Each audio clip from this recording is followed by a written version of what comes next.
Mga kagalang-galang na mga taga-subaybay at mga giliw namin na tagapanood.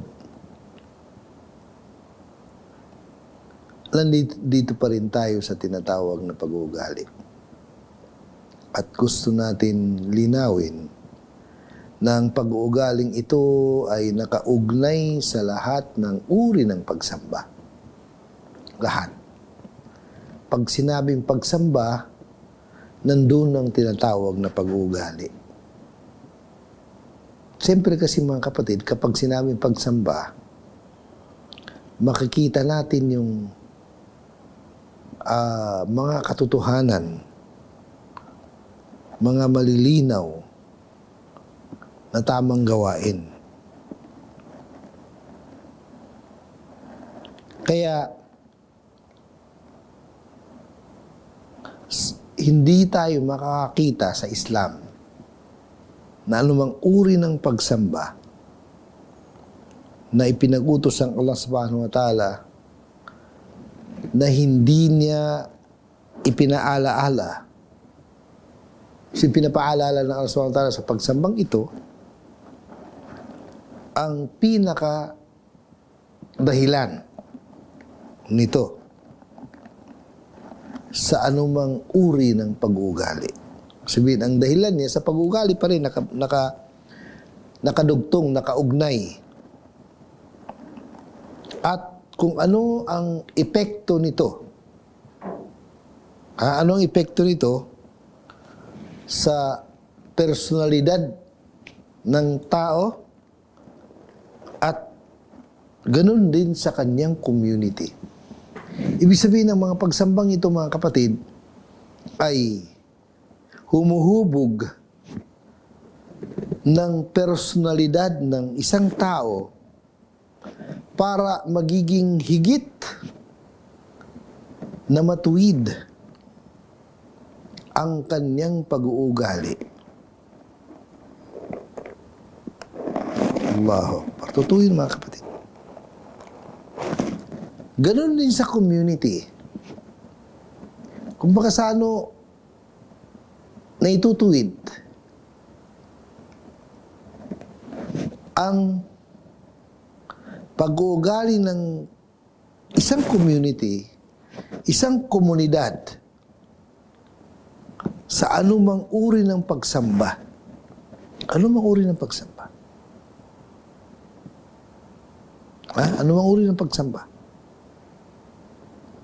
Ay makikita mo ang kanyang epekto sa personalidad, pagkatao ng isang tao, at sa samahan na isang komunidad.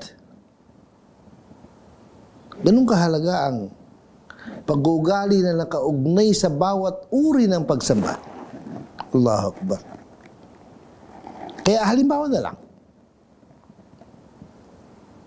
ang tinatawag natin na pagsasala o pagdarasal o pagsamba. Ay sama nung gamitin natin. Ang sala ay wikang Arabic. Pagdarasal ay kasama doon yung tinatawag na panalangin. At pagsamba.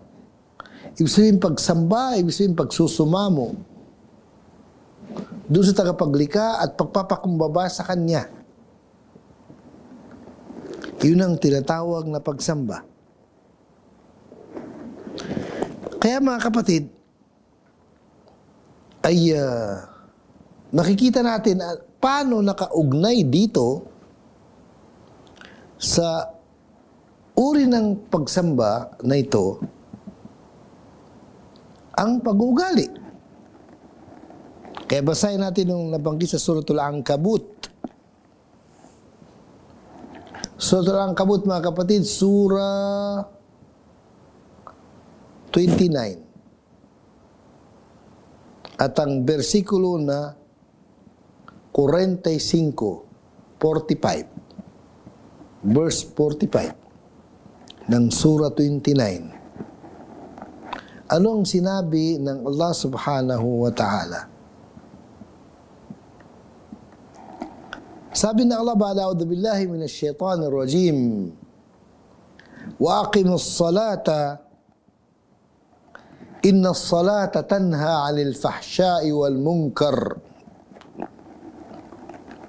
Wa aqimus salata. Innas salata tanha 'anil fahsya'i wal munkar. Isagawa mo, itayo mo ang pagsasala, pagdarasal o pagsamba, dahil ang pagsasala o pagdarasal o pagsamba ay tanha anil fahsya'i wal munkar. Pinipigil niya ang taong nagsasala sa anumang mga matitindi at mahalay na kasalanan, mga matitindi at mahalay na kasalanan, ganun din sa mga hindi katanggap-tanggap, hindi ka nais-nais na mga gawain bilang kasalanan pa rin. Allahu Akbar. Oo nga naman mga kapatid. Oo nga naman. Kapag ikaw ay nagsusumamo, nagdarasal, sumasamba sa iyong tagapaglikha, ang Allah subhanahu wa ta'ala, pwede bang pagkatapos mong magsagawa ng pagdarasal na ikaw ay lumapis sa Allah pagkatapos ng sala, babalik ka sa maling gawain? Kumbaga sa logically, katanggap-tanggap pa yun? O hindi? Ang sigurado mga kapatid, ang sasabihin nyo, hindi mo katanggap-tanggap. Sa halip, malaking kapintasan sa sino mang palaging nagdarasal, sumasamba sa nag-iisang tagapaglikha, lalo-lalo siyempre yung mga Muslim, na 5 beses magdasal sa buong maghapon magdamag. Meron sa umaga, meron sa tanghali, meron sa hapon, meron sa paglubog ng araw, at meron sa gabi. Kung nakukumplito mo yung pagdarasal na yon,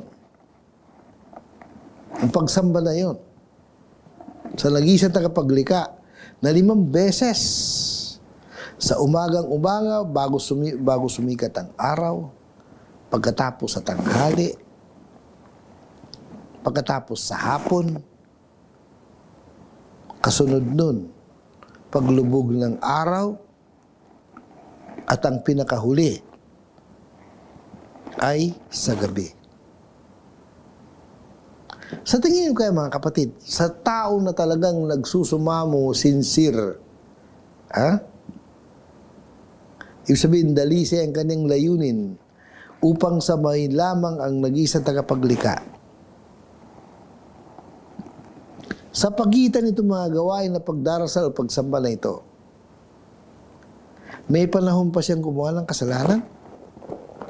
Lalo-lalo na ang iksi ng pagitan ng dalawang pagdarasal. Di man niya maalaala na, "O Allah, katatapos lang aking pagdarasal sa iyo ay gagawa na siya ng kasalanan." Hindi ba niya maisip yun? Hindi siya mahiya sa sarili niya. Kaya ang punto natin dito mga kapatid, ang sala o pagdarasal o pagsamba sa Allah subhanahu wa ta'ala na taimtim na pagsasala ay ilalayo ka niya sa anumang uri ng kasalanan, pinakamalaki hanggang sa pinakamaliit. Allahu Akbar. Kapag hindi nangyari ito, ibig sabihin nun, useless ang pagsasala. Ibig sabihin, kapag ang iyong pagdarasal, pagsamba sa nag-iisang tagapaglikha, ay hindi na may tutuwid ang iyong sarili para maging mabuting tao, ay anong saysay ng pagdarasal? Di ba? Ngayon mga kapatid, kung sakaling mangyari ang pinaka inaasam-asam,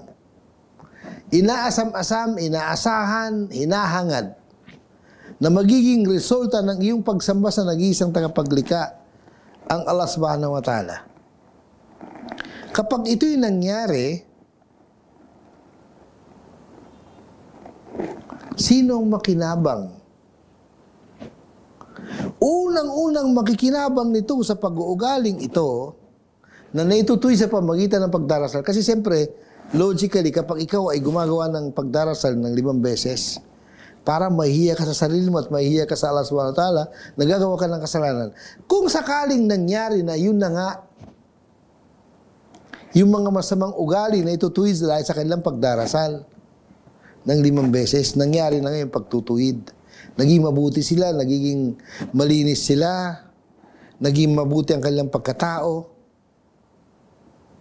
Ang napakahalagang tanong na lalabas dito, sino ang makikinabang sa gawain ito?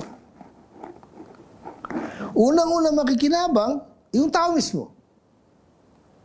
Kasi ang sino man ang taong mabuti at malapit sa Diyos, o sinasabi natin, maka-Diyos, siguradong magkakaroon siya ng tunay na kapayapaan, tunay na kaligayahan, tunay na kapanatagan,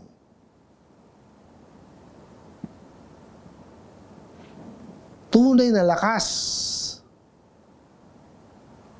at matinong pag-iisip. Allahu Akbar. Kasi lalayo siya sa mga masama. Kaya una-una makinabang ang kanyang sarili sa ganung pag-uugali na natutuwid sa pamagitan ng pagdarasal. Pangalawang makikinabang ang mga tao malapit sa kanya. Okay? Pangalawang makinabang ang mga tao malapit sa kanya, kanyang kapitbahay, kanyang kaibigan, kanyang kamag-anak, maaaring kanyang kapatid, kanyang anak, kanyang asawa, kanyang magulang. Meron akong naalala, mga kapatid. Ito'y narinig kong kwento at hindi lang narinig na, ibig sabihin na kwento-kwentuhan lang. Isang taong nagsalaysay sa kanyang pagyakap sa Islam. Isang bata na estudyante ng kolehiyo na 19 years old. 19 na taong gulang itong batang lalaking ito na taga-Tondo, Maynila. Ano yung kwento niya? Ito sa pag-ugali, mga kapatid, ha? Na naitutuwid ng pagdarasal o pagiging matuwid na Muslim. Meron silang kapitbahay na kung di ako nagkakamali, nag-Muslim sa Riyadh. Taga-Tondo sila, pero meron isang nag-Muslim sa Riyadh na kapitbahay na itong batang nagkwento. Di pagka-Muslim na sa Riyadh, di ko lang kung nagbakasyon lang o umuwi na lang for good. Ang mahalaga, itong tao na ito ay pinapaliwanag ng Islam, hinikayat ng kanyang kapatid. Kanyang kapatid na lalaki, hinikayat na sa Islam. Pagkatapos, itong kapatid nung nag-Muslim, na mga taga-Tondo, ay meron siyang ka-classmate na matalik niyang kaibigan na Kristiyano rin na katulad niya. Kasi Kristiyano yung kapatid nung nag-Muslim, Kristiyano rin siyempre yung kanyang, ang kanyang kaibigan. Siguro magkaedad. Mga sano, itong kapatid ay palagi niyang pinapaliwanagan, itong nag-Muslim, pinapaliwanagan yung kapatid na ni-Muslim, ay palagi niyang kasama itong ka-classmate. Sa madaling sabi, tuwing nakukwento siya, narinig nung kaibigan, yung paliwanag nung kuya, doon sa kanyang kapatid. Kuya na nag-Muslim.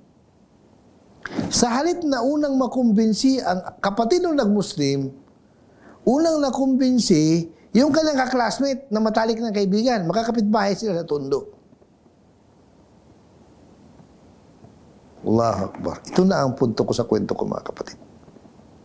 Nung nakapagdesisyon na yung batang lalaki na 19 years old, 19 na taong gulang, na siya ay yumakap na sa Islam, sinabi niya sa nanay niya, at saka siyempre sa tatay niya, sabi niya, gusto ko mag-Muslim. At ang naghikayat sa akin sa Islam, Yung kapatid ng aking classmate. Allahu Akbar. Kaya sa madaling sabi, di nakapagsino yung bata. Yung bata mismo, nakalimutan ko lang pa, parang Abdul Aziz yata eh. Sa pangalan sa Islam. Siya nagkwento nitong kwento na to. Ang punto ko, yung sagot nung nanay. Anong sagot ng nanay? Sabi niya, siguro wala namang problema anak eh. Wala namang problema anak. Kasi sigurado hindi ka na mapapariwara. Kasi yung kuya ni ganito't ganon ay mabait na tao. Sabi mabait, di mabuti ang pag-ugali, ibig sabihin. Tingnan nyo, dahil sa pagiging mabuti ang pag-ugali ng tao na yon, ay, kumbaga sa ano, napapaniwala niya yung bata at saka yung magulang niya ay hindi nagkaroon ng pangamba doon sa pagyakap sa Islam ng kanilang anak dahil napupunta naman sa mabuting tao. Ngayon mga kapatid, itong mabuting tao na tinutukoy, yung nag-Muslim sa Riyadh, sa tingin nyo kaya? Ganun siya kabuti nung hindi pa siya Muslim? O nakita yung kanyang pagiging mabuti lalo na nung siya nag-Muslim? Itong sinasabi natin mga kapatid na epekto.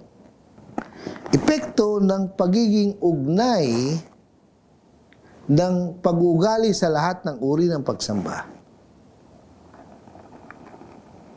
Ako, napakarami kong narinig na kwento na nung, mga kwento ng mga magulang naman. Yung kanilang anak na ganito, maraming ginagawang mali, pero nung naging mabuti na siya Muslim, at nagawa na yung pagdarasal ng ibang beses po maghapon magdamag, nagiging mabuti ang kanyang pag-uugali. Allah Akbar mga kapatid. Nagiging mabuti ang kanyang pag-uugali. Allahu Akbar. Nagiging nagiging mabait na sa magulang. Actually, ito, patapos na yung ating meron din isa pang kwento na halos gahuig ng konti. Pero ang kwento na ito mga kapatid ay merong taga dito lang sa bandang Upi, malapit sa Dato Ulin Sinsuat. Merong dalawang bata na hindi ko alam kung ang edad ay 10, 11, 12, dalawang magkapatid. Na nag-Muslim yata ang mga magulang. Pagkatapos, pinahintutan ng kanilang dalawang anak na meron yatang less than 10 na mag-Muslim. Kaya nung dinala sa tahfidh Quran, nakapag-aaral ng Islam, natutunan lang yung kanilang paano mamuhay bilang isang Muslim. Pagbalik sa kanila, pinagbakasyon sila. Nag-aaral sa tahfidh Quran. Tahfidh Quran, ibig sabihin, markas tahfidh al-Quran, ibig sabihin, iskwilahan na para makapagsolo ng Quran. Nagulat yung mga magulang. Dahil yung mga anak nila naging masunurin, naging matulungin, ginagawa nila yung gawaing bahay, na dati hindi nila ginagawa. Ibig sabihin, naituwid ang pag-uugali ng dalawang bata dahil sa kanilang pag-aral at pagsunod sa Islam. Mga kapatid, marami pang kwento at marami pa tayong ipapaliwanag. Pero hanggang dito na lang muna tayo. Ipagpatuloy po natin sa mga susunod na pagkikita natin. Marami pong salamat. Jazakumullah khair. Assalamualaikum warahmatullahi wabarakatuh.